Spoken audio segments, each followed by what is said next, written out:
E hoje eu fiz um convite especial para o Alex, para a gente trabalhar justamente essa questão da escola que vira tortura em cima de frases. Frases que a gente encontra repercutindo por aí e que está relacionada muito à questão dos sentimentos que os jovens, os estudantes remetem com relação a essa questão da escola.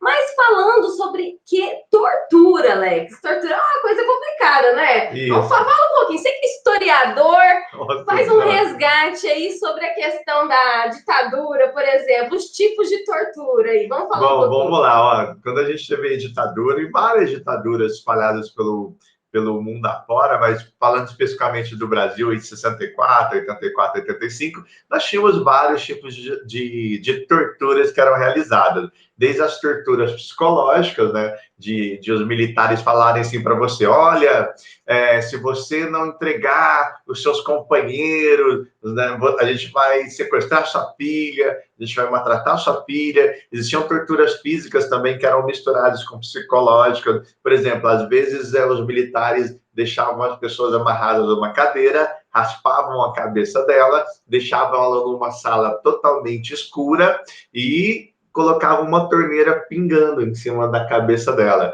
A princípio, você fala, mas que coisa idiota, mas imagina você ficar ali por horas sentindo só aquele pingo daquela goteira. Isso era chamado também de tortura psicológica. Existiam também as torturas mais físicas, né? Desde eles colocarem barata na vagina das mulheres, colocarem você em pau de arara, colocarem darem choque em você, muitas vezes em partes íntimas, tá? Ou seja, né? é uma lista muito grande aí, né? A questão da tortura. Mas o que você está falando, Ana Paula? Tortura. Olha o século que nós nos encontramos. Tem o Estatuto da Criança e Adolescente que prevê a proteção da criança, do jovem, todos os direitos adquiridos e conquistados. E você está falando de tortura dentro da educação? Mas eu estou mesmo. Mas aí eu quero falar qual tipo de tortura que eu quero dizer para você nesse encontro de hoje. E a tortura que eu quero falar, ela está relacionada a duas questões principais.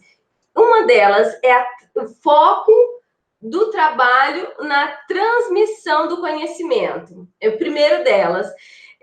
Que essa transmissão do conhecimento não gera uma aprendizagem significativa. E o segundo tipo de tortura é a tortura da avaliação, da prova. Rapaz do céu, quer deixar o bichinho torturado é a tal da prova. E quais são essas emoções? O que gera? O que se observa? E você pode observar no seu filho, no aluno, quem quer que seja aí, estudante. O que você observa no comportamento dessas pessoas? E aqui eu fiz uma listinha, que são as seguintes as coisas.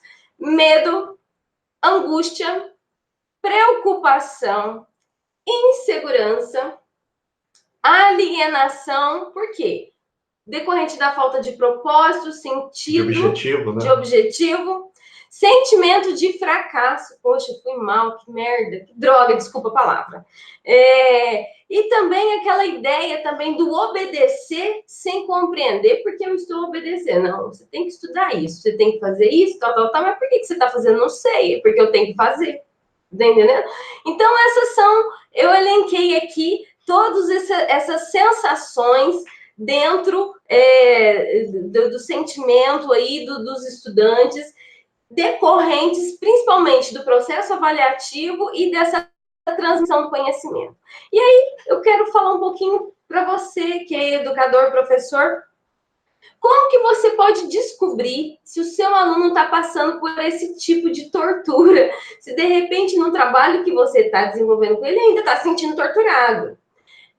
A primeira ideia que a gente traz é pela observação. Então, você pode observar, só observar, pelo comportamento, se eles refletem essas situações. O medo, a angústia, preocupação. É como se fosse você enxergar se ele possui algum sintoma. Isso. O segundo é pela constatação concreta quando você aplica a sua avaliação. Aí você tem a constatação cabal de que aquele jovem, aquele estudante está passando por todas essas emoções. Ou a terceira forma que você pode fazer esse tipo de constatação, que é mais profunda, é você estabelecer um diálogo com os jovens. Fazer uma roda ali e falar assim, poxa, eu tenho observado isso em vocês. Por quê? O que está acontecendo? Como é que está o trabalho que eu estou desenvolvendo com vocês? O que vocês acham? E às vezes isso é mais complicado de fazer, porque nós temos que ter a humildade de escutar o que não está bom, para depois tentar fazer o que é melhor. Mas é o caminho mais frutuoso. E por conta dessas questões, eu fiz o propósito de pesquisar algumas frasezinhas e eu queria que o Alex comentasse essas frases aqui. Meu Deus! E essas frases, elas falam muito dessas emoções que perpassam esses jovens e estudantes. Então, vamos lá. O que eu encontrei aqui? Ó, Alex, vamos lá. Não é suficiente apenas estudar. Muitos fazem isso. A grande questão é como você vai fixar o assunto estudado. E aí, Alex? O grande problema que a gente tem muitas vezes no processo de ensino ou de aprendizagem de um determinado assunto, conteúdo, é essa aprendizagem que nós chamamos de aprendizagem mecânica, que é quando você se preocupa muito com datas, fatos, números, que são contextos que levam o aluno somente a querer decorar. Não é gerada uma aprendizagem significativa aí, porque o intuito desse tipo de aprendizagem mecânica, e que infelizmente existe em muitas escolas ainda, é somente você fixar determinados pontos acerca de um conteúdo.